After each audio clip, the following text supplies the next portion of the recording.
అందరికీ నమస్కారం అండి. ఈరోజు మనం ఏ పుష్పాంజలి గారు రచించిన తడి అనే ఓ చక్కటి కథను విందాం. ఇక కథలోకి వెళ్దాం. అమ్మాయి సులో, నేనమ్మా అమ్మని. అవతల నుంచి లక్ష్మీకాంతమ్మ గొంతు. నువ్వు అల్లుడు గారు పిల్లలు క్షేమమే కదా? మరి పండక్కి ఎప్పుడు బయలుదేరుతారు? భోగి నాటికి ఒక రోజు ముందే వచ్చేయండి. అలాగేలే అంది సులోచన. ఆమె లక్ష్మీకాంతమ్మ పెద్ద కూతురు. సంభాషణ చివర్లో, మరి వచ్చేటప్పుడు నా పొళ్లకమ్మలు మర్చిపోవు కదా అంటూ ముగించింది లక్ష్మీకాంతమ్మ. లక్ష్మీకాంతమ్మ పొళ్లకమ్మల మాటెత్తగానే సులోచనకి ఒళ్ళు మండింది. ఈమెకు పొళ్లకమ్మల గొడవ తప్ప ఇంకొకటి జ్ఞాపకం రాదేమో. వాటికోసమే పండక్కి పిలుస్తోందా ఏంటి అనుకుంది. మనిషికి డబ్బెక్కువైనప్పుడు, అందున అవతలి వ్యక్తి తనకన్నా కాస్త తక్కువలో ఉన్నాడని తెలిసినప్పుడు వెంటనే బాంధవ్యంలో మాధుర్యం కన్నా గర్వంలో కాఠిన్యమే పైమెట్టులో ఉంటుంది. అప్పుడన్నీ అనుమానాలు అపోహలే మరి. వరండాలో కేన్ ఉయ్యాల్లో ఊగుతూ పరిపరి విధాలా ఆలోచిస్తోంది సులోచన. అసలు ఆ కమ్మలు తన దగ్గరుంటే ఎవరికి నష్టం వచ్చిందంట? అమ్మ దగ్గరుంటే మాత్రం అమ్మ వాటిని పెట్టుకుంటుందా? బీరువాల పెట్టి పూజ చేయాల్సిందే. ఇప్పుడెందుకో వాటిని తన దగ్గర నుంచి లాగయ్యాలని పట్టుబట్టు కూర్చుంది అనుకుంది. ఎందుకేమిటి, తనకు తెలియకుంటేగా సువర్చలకి ధారాదత్తం చేద్దామనే తల్లి ఆ కమ్మలడగడం. అన్ని వస్తువుల్లానే ఇవి కూడా సువర్చల పాలు కావాల్సిందే. అక్కసుగా ఊయల స్పీడు పెంచింది. సువర్చల లక్ష్మీకాంతమ్మ రెండో కూతురు. సులోచన కన్నా చిన్నది. ప్రస్తుతం సులోచన తన భర్త పిల్లలతో విజయవాడలో ఉంటుంది. హైస్కూల్ చదువుతున్న పిల్లలిద్దరినీ రెసిడెన్షియల్లో చేర్పించింది. భర్త బిజినెస్ లో స్థిరపడ్డాడు. సులోచనకు కూడా బ్యాంక్లో ఉద్యోగం. జీవితం పరిపూర్ణంగా ఉందని చెప్పడానికి కావలసిన అన్ని హంగులు వాళ్ళకున్నాయి. సులోచనతో పోలిస్తే చెల్లి సువర్చల ఆర్థికంగా చాలా వెనకబడి ఉన్నట్లే. సులోచనలాగా సువర్చల పై చదువులు చదవలేదు. విద్యావంతుణ్ణి ధనవంతుణ్ణి ప్రేమించి పెళ్లి చేసుకోలేదు.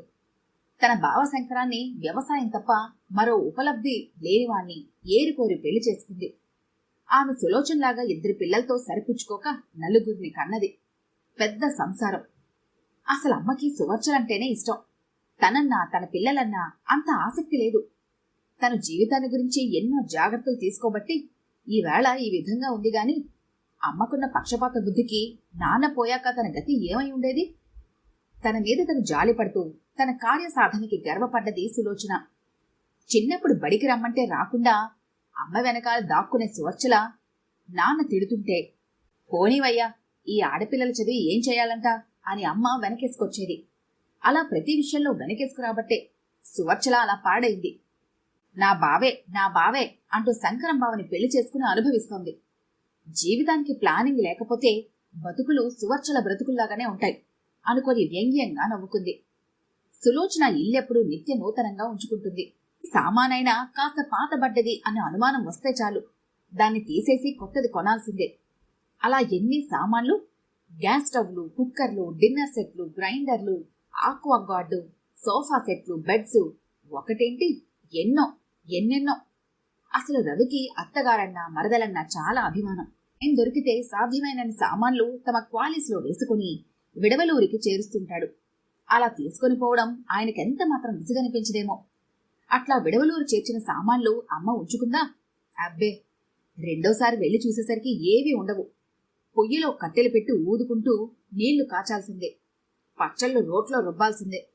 భోజనాలు అరిటాకుల్లో చేయాల్సిందే. ఏం పద్ధతులో ఆమెవి, చాదస్తపు పద్ధతులు. అదేమంటే, అటువంటివి నాకు అలవాటేంటమ్మాయి అంటుంది. రవి మాత్రం రోట్లో రుబ్బారా, చాలా బాగుంది అంటూ ఉంటాడు.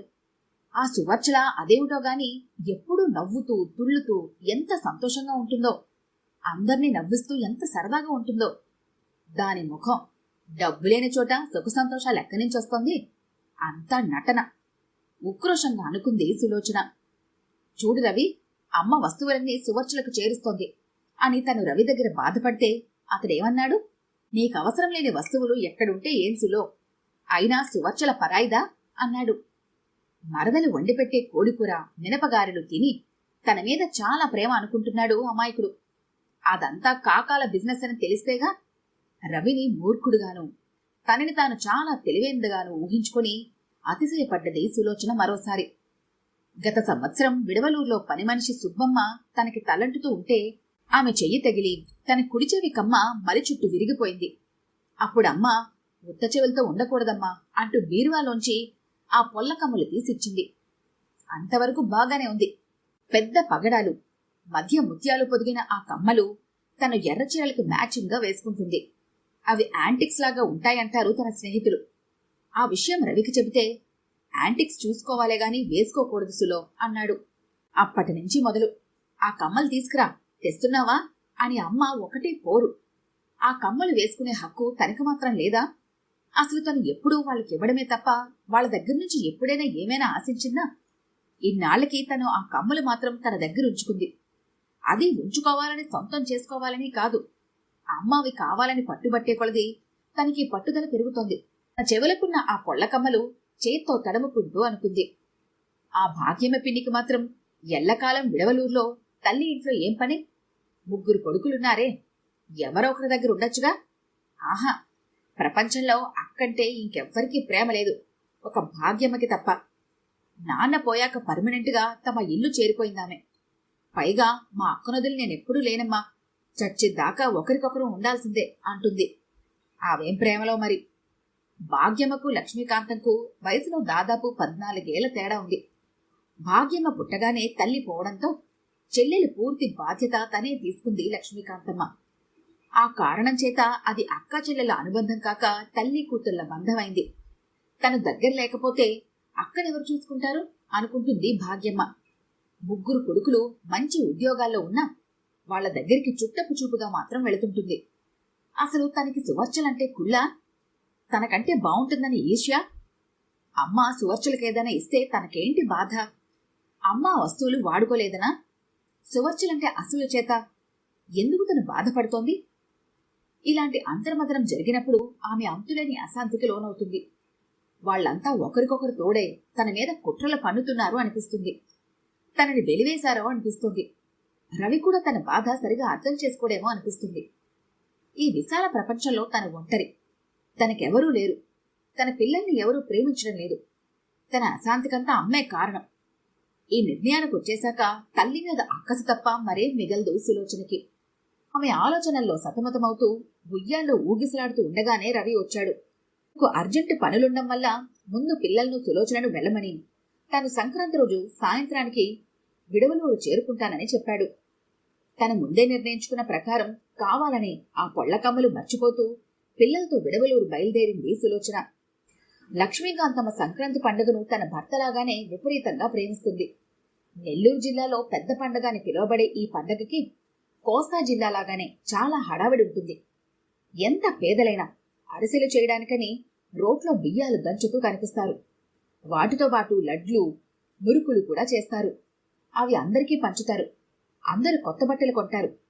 పిల్లలు కొన్ని రోజుల ముందు నుంచే చెత్తా చెదారాన్ని కంపను చేర్చి భోగి మంటలు వేయాలని ఉబలాట పడతారు. ఆ మంటల్లో తేగలు కాలుస్తారు. పొంతలతో నీళ్లు కాస్తారు.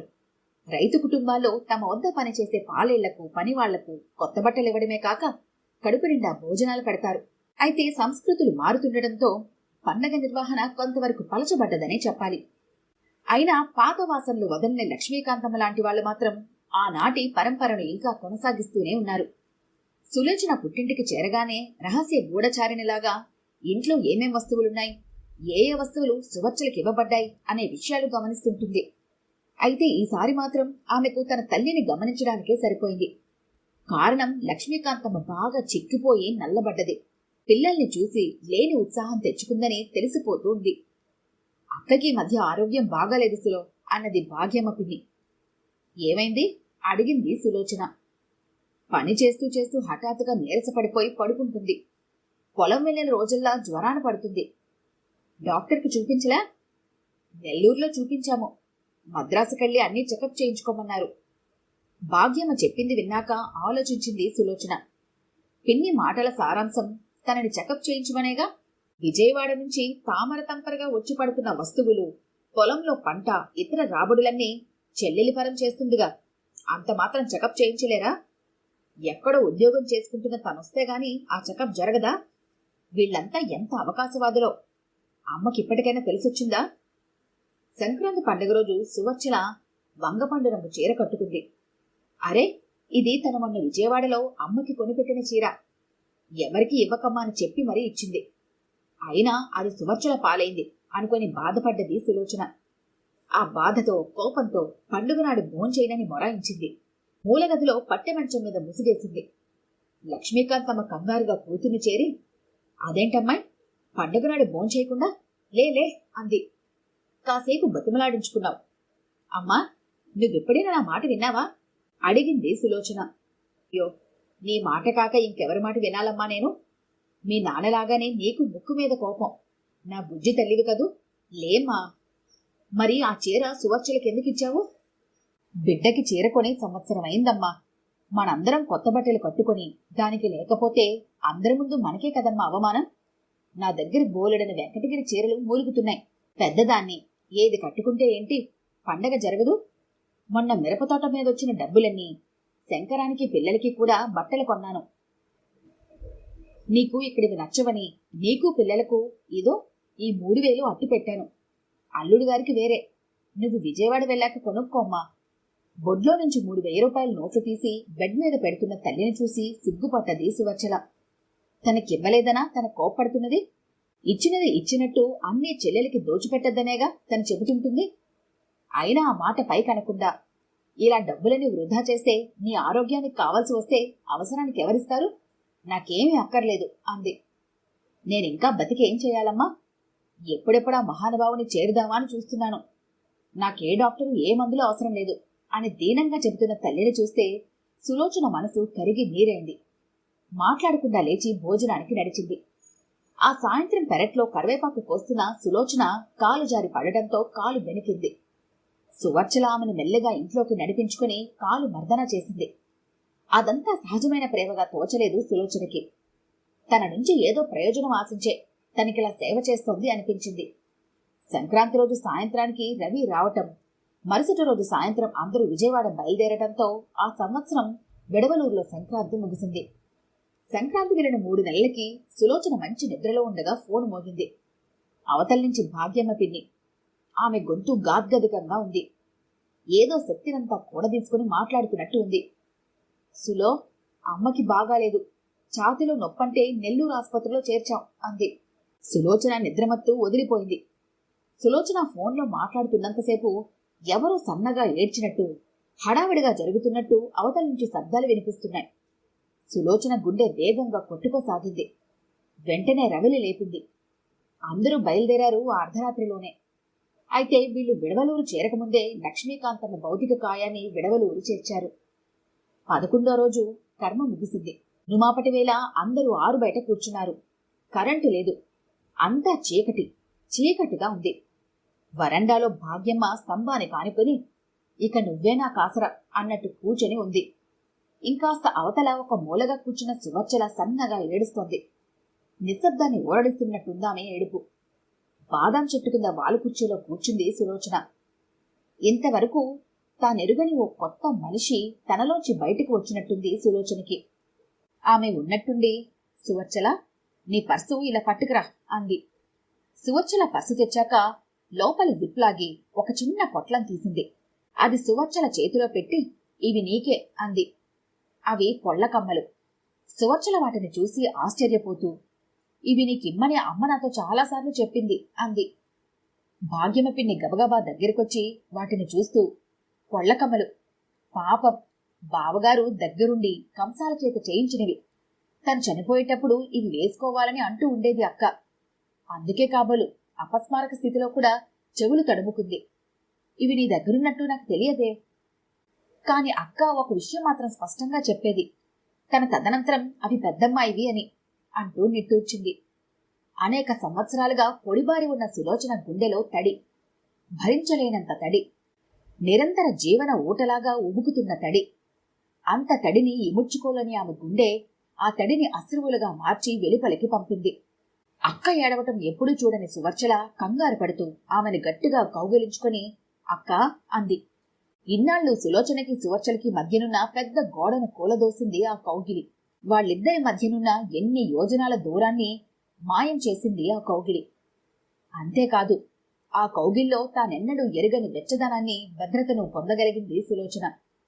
కళ్ళెత్తి చూసిన ఆమెకి సువర్చల ముఖంలో తన అమ్మా నాన్న ఇద్దరూ మసకగా కనిపించారు. ఈ కథ కనుక మీకు నచ్చినట్లయితే లైక్ చేయండి, షేర్ చేయండి. మరిన్ని ఇంట్రెస్టింగ్ కథల కోసం మా ఛానల్ని తప్పకుండా సబ్స్క్రైబ్ చేసుకోండి.